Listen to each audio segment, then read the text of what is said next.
¿Cómo aprender a enseñar? Por Javier Adrián Cervantes Vega. Grupo 104. Materia Taller de Estrategia de Lectura. La docente Aida Espinosa Pulido. Introducción. Hoy más que nunca la profesión de la docencia enfrenta diversos retos, y uno de ellos es de cómo ser un buen profesor. La primera experiencia de iniciarse en la profesión acarrea muchos problemas y tropiezos, donde todos los profesores hemos pasado y otros lo vivimos en carne propia. Cuando uno es profesor se reciben muchas objeciones como es la falta de experiencia. Ya conocemos este embarazoso círculo vicioso. Para tener experiencia hay que trabajar, y para trabajar hay que tener experiencia. En un proceso educativo, la formación inicial del profesor es importante para así garantizar una mejora en la calidad de la enseñanza y es también pieza clave para el desarrollo educativo.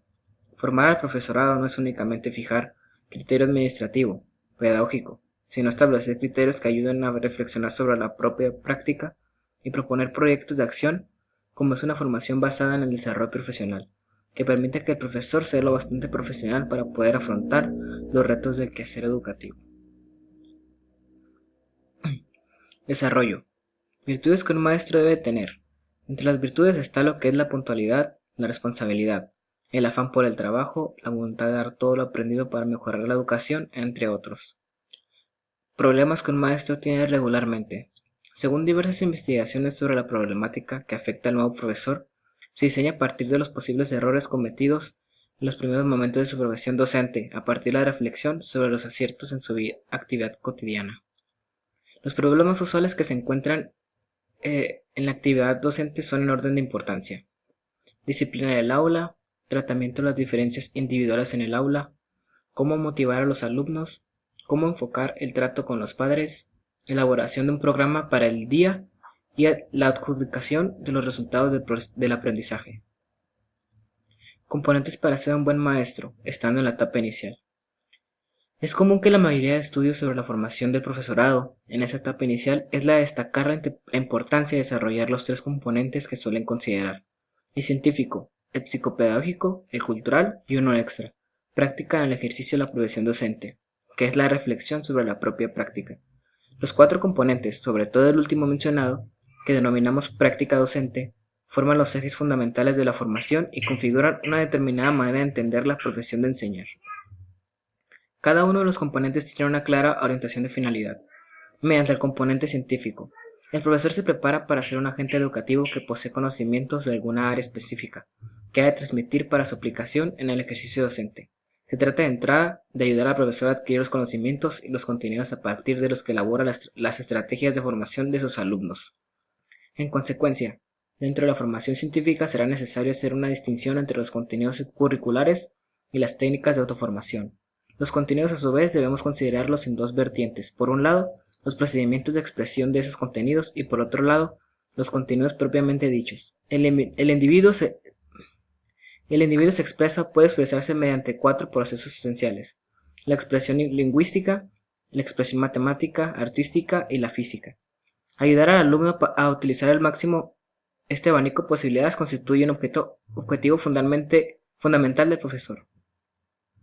Por medio del componente psicopedagógico, el profesor se prepara para poder atender el desarrollo psicológico de sus alumnos y el cómo poder crear un conocimiento significativo de acuerdo a su edad. Respecto a la formación psicopedagógica, es necesario distinguir por un lado la formación general, que podríamos considerarlo como formación de base, y por otro, la metodología de transmisión de contenidos curriculares, que concuerdan con el desarrollo psicológico del estudiante y el medio en que éste se desenvuelva para fortalecer el aprendizaje. Para ello, durante la formación inicial, el profesor ha de recibir una formación de base como psicología educativa. La metodología de transmisión de los conocimientos curriculares ha de apoyarse tanto en la metodología aplicada a las disciplinas previstas para la enseñanza dentro del ciclo educativo o en la especialidad que imparte el profesor, como en la tecnología de la didáctica y en los problemas derivados de la relación educativa. De la mano con el componente cultural, el profesor se convierte en un agente poseedor de una cultura de ámbito general y de una cultura específica de conocimiento del medio en donde ejercerá. Una de las últimas críticas que ha sido objeto de la formación inicial del profesorado es la que considera que ésta no suministra al futuro profesor la formación que la sociedad necesita, y que para conseguirlo deberá modificar tanto los contenidos como los métodos de esa formación. y en ese cambio se incorpora, en la formación permanente, el amplio abanico de elementos culturales, en ocasiones históricamente obviados. Es necesario que el profesor conozca el medio en que se desarrollan sus alumnos, y este medio es cada vez más complejo. Las nuevas generaciones adquieren un conocimiento de la vida, aprendizaje significativo, que más allá de su propio entorno lo conocen a través de los medios de comunicación. Todos estos elementos forman parte de la experiencia cotidiana del niño o del adolescente, más aún del joven, y son tanto y más importantes que los que el centro de estudio analiza. Conclusión. Considerando que la comunicación es un medio de conexión o de unión que tenemos para transmitir o intercambiar mensajes, puedo decir que para un buen resultado de las enseñanzas se requiere lograr una buena comunicación entre docentes y estudiantes, para lo cual se deben emplear diferentes recursos. En la tarea educativa, hoy en día, es fundamental el empleo de las nuevas tecnologías, puesto que los estudiantes están inmersos en ellas desde el preescolar. En la enseñanza de las matemáticas, la comunicación es muy importante, pues los alumnos se enfrentan al lenguaje abstracto del álgebra, por ejemplo.